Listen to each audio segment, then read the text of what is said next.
अस्सलाम, रात सुबह बड़ी खबर आई है और खबर है कि एक और फांसी हो सकती है, सजाए मौत हो सकती है। किसी को कत्ल करने के इल्ज़ाम में नहीं, किसी को अगवा करने के इल्ज़ाम में नहीं, किसी के साथ रेप करने के इल्ज़ाम में नहीं, बल्कि आइन के साथ खिलवाड़ करने, आइन के साथ गद्दारी करने, आइन के साथ बगावत करने के जुर्म में सजाए मौत या मुकदमा कम अज़ कम सजाए मौत का चलाया जा सकता है।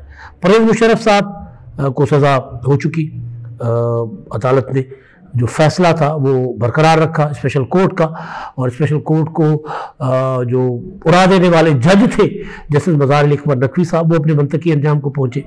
वो कई तरह के इल्ज़ामात का सामना करने ना कर पाने की वजह से अपने दामन को दागदार जो है वो बनाकर अदालत से चले गए। यानी उनके पास मौका था कि वो अपना जो है वो दामन, उस पर लगे धब्बे जो है वो धोए, लेकिन उन्होंने दरोजी महसूस नहीं किया। पैसे लग गए सानू, दामन कौन देखता है, पैसे होंगे और उसके बाद सात नस्लें सात पुश्तें ऐशी करेंगी। तो वो वाले जज साहब भी परवेज़ मुशर्रफ को बचाने की कोशिश करते करते और फिर खुद ऐसे शिकंजे में आए कि खुद अपनी जान बचाना, अपनी कुर्सी बचाना उनके लिए नामुमकिन रहा, मुश्किल हो गया। तो अब एक नई चीज़ जो है वो सामने आई है और बड़ी दिलचस्प।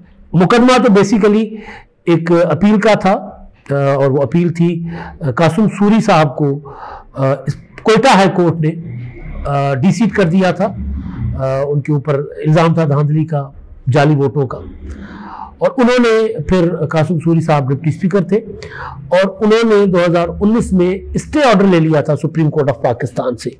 यानी 19 को स्टे ऑर्डर लिया और 22 में असेंबली की मुद्दत पूरी हो रही थी और अदालत ने उसके बाद मुड़कर उस मुकदमे की तरफ नहीं देखा। लेकिन कुछ चीज़ें ऐसी होती हैं कि जो गले पड़ जाती हैं। अगर बंदियाली कोर्ट अपने महबूब इमरान खान साहब और उनके टोले के, उनके यारों दोस्तों के मुकदमात उस वक्त जरा निमटा शिमटा की चली जाती तो फिर ये दिन ना देखने पड़ते। फंसा कर चले गए बंदियाल साहब सबको, ऐसे ऐसे मुकदमात सारे के सारे तय दर तय रखकर चले गए। अब वो खुल रहे हैं तो उनसे पता नहीं क्या क्या निकल रहा है। जैसे मुशर्रफ का मामला था, मुशर्रफ का मामला बंदियाली कोर्ट से मुराद सिर्फ उमरता बंदियाल नहीं है, साकिब निसार भी हैं, गुलजार साहब भी हैं, उससे पहले वाले उसके बाद वाले भी हैं, लेकिन बाद वाले कभी वाले नहीं, मतलब बंदियाल के बाद वाले तो अपना काजी फैसला साहब है ना। वो जब वो मट्टी शटी धूल छूल हटा के जब वो देख रहे हैं मुकदमात को तो वो हैरान परेशान हो जाते, शशदर रह जाते कि ये क्या है। मुशर्रफ का मुकदमा था, मुशर्रफ के को सजा मौत स्पेशल कोर्ट ने सुनाई थी और सजा मौत के खिलाफ मुशर्रफ की फैमिली ने अपील दायर की और मुशर्रफ साहब जो हैं वो जहान से चले गए जलावतनी में और उनको वो जिस फैसले के खिलाफ गए थे अपनी तरफ से इंसाफ मांगने, वो तो इंसाफ चाहते थे ना अपने लिए।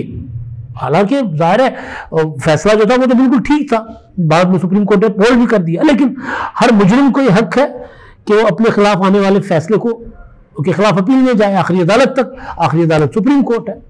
तो सुप्रीम कोर्ट ने वो फाइल बंद करके रख दी, सुनना ही नहीं मुकदमा, इस चक्कर में कि जिस स्पेशल कोर्ट ने मुकदमा खत्म कर दिया तो अब अदालत खत्म कर दी तो अब कोई मसला ही नहीं है, अब ऐसे ही चलेगा, इसी तरह चलता रहेगा पाकिस्तान। तो उसी तरह मुशर्रफ के मुकदमे की तरह कासिम सूरी का मामला था। अब कासिम सूरी के मामले को भी हाथ ही नहीं लगाया गया, आगे बढ़ाया ही नहीं गया था। अब वो मुकदमा लगा चीफ जस्टिस साहब की अदालत में और उस मुकदमे से निकला क्या? मुकदमा क्या है? सादा सा मुकदमा है। मुकदमा ये है कि जनाब ये इनके खिलाफ जो फैसला था कोर्ट बलूचिस्तान हाई कोर्ट का, वो फैसला ठीक था, अपील यही है ना, और उनका जो स्टे है वो खत्म किया जाए। अच्छा, अब आज मुद्दा ये आया कि जनाब वो तो मुद्दा भी खत्म हो गई असेंबली की और कासिम सूरी ने तो 16 अप्रैल 2022 को रिजाइन कर दिया था। तो अब कासिम सूरी साहब को जो है वो अपना क्या कहते हैं उनके खिलाफ जो दरखास्त है वो गैर मौसर करार दे दी जाए। वो तो अब ना डिप्टी स्पीकर है ना वो असेंबली का रुकन है, तो वो गैर मौसर करार दी जाए। तो लश्करी एहसानी साहब के जो वकील थे उन्होंने कहा कि जी ठीक है, गैर मौसर आप कर भी ले, लेकिन मसला ये है कि वो नाजायज तौर पर एक ओहदे पर बैठे हुए थे, गैर कानूनी तौर पर बैठे हुए थे। तो उन्होंने जो पर्स प्रिविलेजेस इंजॉय किए हैं, जो पैसे लिए हैं, जो बरात ली हैं, जो तनख्वाहें ली है, वो वापस करवाएं। लेकिन यहाँ चीफ जस्टिस काजी फायसा साहब थे, उन्होंने कहा ये वही कासिम सूरी साहब है ना जिन्होंने अपना 3 अप्रैल को असेंबली में करारदाद अपना तहरीक अदम एतमाद पेश नहीं होने दी थी, और फिर जो तहरीक अदम एतमाद मुस्तरद कर दी थी, और उसके बाद फिर जो कुछ हुआ वो तो फिर तारीख है। तो सुप्रीम कोर्ट को इंटरवीन करना पड़ा था। नहीं, मैं कह रहा हूँ, चीफ जस्टिस साहब ने नहीं कहा था। चीफ जस्टिस साहब ने कहा कि उसने आइन तोड़ा था, आइन की खिलाफ वर्जी की थी, और सुप्रीम कोर्ट के 5 रुकनी बेंच ने 7 अप्रैल को फैसला दिया था, उसमें तजवीज़ किया था कि जी इन्होंने जो है वो लश्करी अपना कासिम सूरी ने के खिलाफ आर्टिकल 6 के तहत कार्रवाई की जाए, तजवीज़ दी थी, सुप्रीम कोर्ट के फैसले में तजवीज़ थी। अब मैं चलता हूं मुद्दे की तरफ, मुकदमे की तरफ। मुकदमा क्या था? कासिम सूरी का मुकदमा वो तो था ही ना कि 2023 को, पहले 22 किया गया, 2023 को असेंबली खत्म हो रही है अगस्त में, और मुकदमा आज सुना जा रहा है, आज तारीख है 22 जनवरी 2024, यानी असेंबली की रुकनीत का मामला अदालत में है, और असेंबली की मुद्दत खत्म होने के बाद अदालत में वो मामला लगता है। मतलब तमाशा है ना, मजाक है ना। तो ये मजाक चलता रहा। अब सुप्रीम कोर्ट के चीफ जस्टिस साहब ने क्या किया है कि उन्होंने दीगर फरीकैन को नोटिस करने के साथ साथ रजिस्ट्रार को भी नोटिस कर दिए सुप्रीम कोर्ट के कि भाई 4 साल तक ये मुकदमा लगा क्यों नहीं, जरा बताए ना हमें, कौन मुकदमे दबाकर बैठा रहता था, कौन था जो मजाक करता था। उन्होंने वकील से कहा कि जी ये बड़ा मिली भगत होती रही है, हेरा फेरी होती रही है, मिलकर करते रहे, सारे सिस्टम ही इस तरह चलता रहा है। तो बहरहाल अब मैं जो चीज है उस पर आता हूं, क्योंकि याद कराना पड़ता है लोगों को। पाकिस्तान का एक आइन है, आइन के मुताबिक इलेक्शन होते हैं जो 8 फरवरी को होने जा रहे हैं। फिर उसके मुताबिक एक जिसके पास मेजॉरिटी होती है वो वजीर आजम मुंतखब होता है, जिसके पास मेजॉरिटी नहीं होती नंबर 2 वाला वो जाकर अपोजिशन किसी के ऊपर बैठ जाता है, एक अपोजिशन लीडर, एक कायद-ए-इमाम, एक वजीर आजम, एक अपोजिशन लीडर। इसी बंदोबस्त के तहत धांधली ज़दा इलेक्शन कह ले, आरटीएस बिठा ले, जो मर्जी कह ले, इस बंदोबस्त के तहत इमरान खान साहब को वज़ीर आज़म बनाया गया था अगस्त 2018 में। फिर इमरान खान के खिलाफ तहरीक अदम एतमाद पेश कर दी जाती है फरवरी में, मार्च में, बाद 2022 में। वो तहरीक अदम एतमाद पेश नहीं होने दी जाती, हालांकि आइन में उसका पूरा वक्त दिया हुआ है कि इतने दिनों में तहरीक अदम एतमाद जब पेश हो जाए तो उसको अपना करारदाद को टेबल करना जरूरी है, फिर उसके बाद इतने दिनों में उसके ऊपर वोटिंग करना जरूरी है।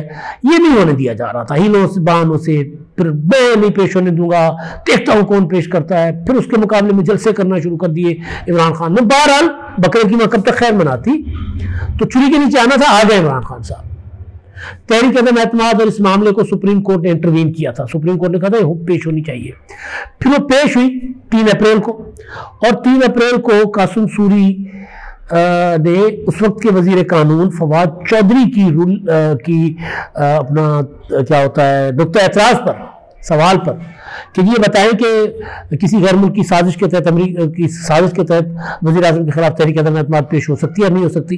तो उसने कहा नहीं हो सकती, तहरीक अदम एतमाद मुस्तरद मुस्तरद मुस्तरद। हालांकि अपोजिशन नंबर शो कर चुकी थी, तहरीक अदम एतमाद कामयाब हो चुकी थी, लेकिन वो रूलिंग मुस्तरद कर दी। और अगले सेकंड में इमरान खान साहब का एक वीडियो बयान टीवी पर चलता है जो पहले से रिकॉर्डेड था, और उसमें इमरान खान साहब फरमाते हैं कि जनाब मैंने सदर को असेंबली तोड़ने की, कौमी असेंबली तोड़ने की एडवाइस भेज दी है। और सदर साहब पहले से बना बनाया जो होता है असेंबली तोड़ने का नोटिफिकेशन वो जारी कर देते। अब उसमें सुप्रीम कोर्ट करती है इंटरवीन, सुप्रीम कोर्ट उसको नोटिस ले लेती है, 2-3 दिन समाअत चलती है। 7 अप्रैल को सुप्रीम कोर्ट फैसला सुनाती है कि तहरीक अदम एतमाद मुस्तरद करने की जो रूलिंग थी वो गैर आईनी थी, गैर कानूनी थी। उसी फैसले में 5 रुकनी सुप्रीम कोर्ट का बेंच जो है वो तजवीज़ करता है इसमें आइन टूटा है, आर्टिकल 6 की खिलाफ वर्जी हुई है, क्योंकि तहरीक अदम एतमाद रोकी नहीं जा सकती। तहरीक-ए-अदम एतमाद वंस पेश हो जाए, उसके बाद उस पर वोटिंग होती है, वो या तहरीक-ए-अदम एतमाद वोट के जरिए मुस्तरद करे, रूलिंग के जरिए मुस्तरद नहीं हो सकती। यहां यह हुआ कि ना सिर्फ तहरीक-ए-अदम एतमाद मुस्तरद हुई, बल्कि तहरीक-ए-अदम एतमाद मुस्तरद करने के बाद असेंबली तोड़ी गई। यानी एक ऐसे शख्स ने जो उस वक्त वजीर आजम नहीं थे, उन्होंने असेंबली तोड़ने की एडवाइस सदर को भेजी और सदर ने असेंबली तोड़ दी। तो अभी जो मुद्दा था सुप्रीम कोर्ट में, वो तो था कासिम सूरी का। तो कासिम सूरी के मुतालिक चीफ जस्टिस साहब ने कहा कि इनको जरा बुलाए ना कासिम सूरी साहब को, इनके खिलाफ तो आर्टिकल 6 की कार्रवाई होनी चाहिए, तो जरा बुलाए इनको, तलब करें। अब ये मामला यहां नहीं रुकेगा, क्योंकि साजिश थी बड़ी। बाद में खैर सुप्रीम कोर्ट के उस फैसले के तहत 9 अप्रैल को तहरीक-ए-अदम एतमाद पेश हुई। उस दिन भी बड़ा रोकने की कोशिश की गई थी, आपको याद होगा। और इमरान खान साहब ऑन रिकॉर्ड है कि उस दिन भी मैं तहरीक-ए-अदम एतमाद पेश ना होने देता, मेरा बंदोबस्त पूरा था, अगर असद कैसर डर ना जाता तो इन अदालत के डर से। यहां मामला तो इन अदालत का था ही नहीं, यहां मामला तो आर्टिकल 6 का था। तो असद कैसर तो सियाना था, उसको पता था, थोड़ा बहुत कानून पढ़ा हुआ था, उसने कहा मैं रिजाइन कर सकता हूं, मैं इसको रोक नहीं सकता। फिर वही हुआ, असद कैसर रिजाइन करने के बाद फिर Ayaz Sadiq panel of chairman, और फिर असद कैसर ने भी, अब कासिम सूरी उस वक्त गैर हाजिर थे, तो पैनल ऑफ चेयरमैन ने वो तहरीक-ए-अदम एतमाद पर कार्रवाई करवाई और इमरान खान के खिलाफ तहरीक-ए-अदम एतमाद हो गई मंजूर और इमरान खान साहब की होगी छुट्टी। अब जो हुआ, जिस पर चीफ जस्टिस साहब ने बात की है, जिस पर चीफ जस्टिस साहब ने खुलकर कहा है कि जनाब ये तो आइन को तोड़ा गया था ना, सुप्रीम कोर्ट का फैसला है, तो ये शख्स, यानी आप सोचें कि गजब खुदा का कि वो शख्स जो स्टे ऑर्डर पर बैठा हुआ था, वो आइन तोड़ रहा था बैठा। अब अदालत के एक गलत स्टे की वजह से क्या नुकसान हुआ है मुल्क और कौम का, या तो खरबों हजारा अरब रुपए का कहा जाता है कि लिटिगेशन से, जो अदालती फैसलों की वजह से जो हुकूमत के पैसे दबा के रखे हुए हैं सेठों ने, कंपनियों ने, पता नहीं किस किस ने। तो एक स्टे ऑर्डर, मुझे याद है कि ख्वाजा साद रफीक साहब को ख्वाजा अपना छेड़ा जाता है, मैं वो कहना नहीं चाह रहा, सियासी लोग एक दूसरे को कहते रहते हैं, हमें नहीं कहना चाहिए। ख्वाजा साहब एक बहुत से रुकन है, लेकिन बार ख्वाजा साद रफीक साहब का भी मामला था, उनको उनके ऊपर मुकदमा बना था अपना आमदन से ज़्यादा असासों का। किसी ने चैलेंज किया था कि उन्होंने ये असासे अपने छुपाए हैं, दिखाए नहीं, बताए नहीं। तो उस पर जब मामला अदालत में आया था तो ख्वाजा साहब से पूछा गया था कि ये आपकी इतनी इनकम कैसे हो गई, आपके जो आमदन के जराए हैं वो तो नहीं मेल खाते। तो उन्होंने कहा था कि जी मेरा तो प्राइस बॉन्ड लगा था। वो मामला ख्वाजा साहब ने उस पर स्टे लिया था, और स्टे पर ख्वाजा साहब ने अपनी 5 साल की मुद्दत पूरी कर ली थी। तो यहां पर यह भी चलता रहा है।